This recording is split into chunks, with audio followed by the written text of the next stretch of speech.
ആ സമയത്താണ് Dahmer ക്ലീനിങ്ങിനിടയിൽ John ഗെയ്സിയുടെ ഒരു ഇന്റർവ്യൂ കാണുന്നത്.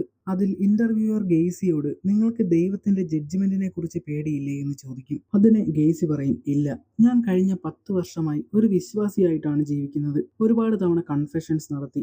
ഇപ്പോ എന്റെ മൈൻഡ് പീസ്ഫുൾ ആണെന്ന്. ഇത് കേട്ട് ഡാമറിന് ദൈവവിശ്വാസത്തിനോടൊക്കെ ഒരു താല്പര്യം തോന്നി തുടങ്ങും. ഡാമർ ഡാമർ ജയിലിലെ പാസ്റ്ററിനെ പോയി കാണും. എന്നിട്ട് പുള്ളിയോട് ചോദിക്കും, ജോൺ വെയിൻ ഗെയ്സി അത്രയും പേരെ കൊന്നിട്ടും അയാൾ പറയുന്നത് അയാൾ ദൈവത്തിൽ വിശ്വസിക്കുന്നു, അയാളോട് ദൈവം ക്ഷമിച്ചിരിക്കുന്നു, അതുകൊണ്ട് അയാൾ സ്വർഗത്തിൽ പോകുമെന്നാണ്. അതുപോലെ ദൈവം എന്നോടും ക്ഷമിക്കുമോ എന്ന്, ഞാൻ ദൈവത്തിന്റെ ക്ഷമ ഡിസർവ് ചെയ്യുന്നുണ്ടോ എന്ന്. അതിന് ആ പാസ്റ്റർ പറയും, ദൈവത്തിന്റെ മുന്നിൽ ഡിസേർവിങ് നോട്ട് ഡിസേർവിങ് എന്നൊന്നില്ല. ദൈവം നിന്നോട് ക്ഷമിക്കാൻ നീ ദൈവത്തിൽ വിശ്വസിച്ചാൽ മാത്രം മതിയെന്ന്.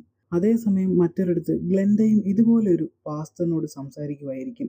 ഗ്ലെൻഡയ്ക്ക് ഡാമറിനോടുള്ള ഹേറ്റ്രഡും ദേഷ്യവും മാറ്റാൻ കഴിയുന്നില്ല, അതിൽ നിന്നും മൂവ് ഓൺ ആവാൻ പറ്റുന്നില്ലെന്ന്. അതിന് ആ പാസ്റ്റർ പറയും, അതങ്ങനെ തന്നെയാണ്, അത് മാറാൻ ഒരുപാട് സമയമെടുക്കും. നിങ്ങൾ ദൈവത്തിനോട് ഈ സമയം കടന്നു പോകുന്നത് വരെ സർവൈവ് ചെയ്യാനുള്ള ശക്തി തരാൻ പ്രാർത്ഥിക്കാൻ പറയും.